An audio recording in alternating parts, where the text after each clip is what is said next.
കാശിക്കുട്ടൻ്റെ രാവിലത്തെ ബ്രേക്ക്ഫാസ്റ്റ് വിശേഷങ്ങളാണ് നമ്മൾ നേരത്തെ കഴിഞ്ഞ വീഡിയോയിൽ പറഞ്ഞു നിർത്തിയത്. പിന്നെ നമ്മൾ ചിക്കൻ വാങ്ങിച്ചിട്ടുണ്ടായിരുന്നു. ചിക്കൻ നന്നായിട്ട് മാഗ്നേറ്റ് ചെയ്ത് വെച്ചു.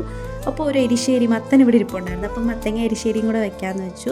അങ്ങനെ പയറും നമ്മൾ വെള്ളത്തിയിട്ടിട്ടുണ്ട്. അതിനായിട്ട് നമ്മൾ തേങ്ങ, ജീരകം, വെളുത്തുള്ളി, മുളക് പൊടി, കറിവേപ്പില, ഉപ്പ് എല്ലാം കൂടെ അരച്ച് അതവിടെ സെറ്റാക്കി വെച്ചിട്ടുണ്ട്. പിന്നെ കുക്കറിൽ ചിക്കൻ കറിയും കൂടെ വെക്കാമെന്ന് വെച്ചിട്ട് എല്ലാം ഉള്ളിയും ഇഞ്ചിയും വെളുത്തുള്ളിയും തക്കാളിയും എല്ലാം ഇട്ട് വഴറ്റി പൊടികൾ മിക്സിയിലിട്ടൊന്ന് കറക്കി അടിച്ച് അതും കൂടി ഇട്ട് ഒരു വിസിലിനായിട്ട് ചിക്കൻ അവിടെ റെഡിയാക്കി വെച്ചു. എന്നാൽ പിന്നെ ഒരു ആർഭാടത്തിന് കുറച്ച് വെണ്ടയ്ക്ക മെഴുക്ക് പുരട്ടിയും കൂടി ഇരുന്നോട്ടെ എന്ന് വെച്ച് പുഴുവുള്ളതെല്ലാം കുറേ പുഴു ഉണ്ടായിരുന്നു കേട്ടോ. അതെല്ലാം കളഞ്ഞിട്ട് നമ്മൾ അത്യാവശ്യത്തിന് വേണ്ടതെല്ലാം എടുത്ത് അരിഞ്ഞു വെച്ചു. അപ്പോൾ ആ സമയം കൊണ്ട് അമ്മ പാത്രം കഴുകുന്നുണ്ട്.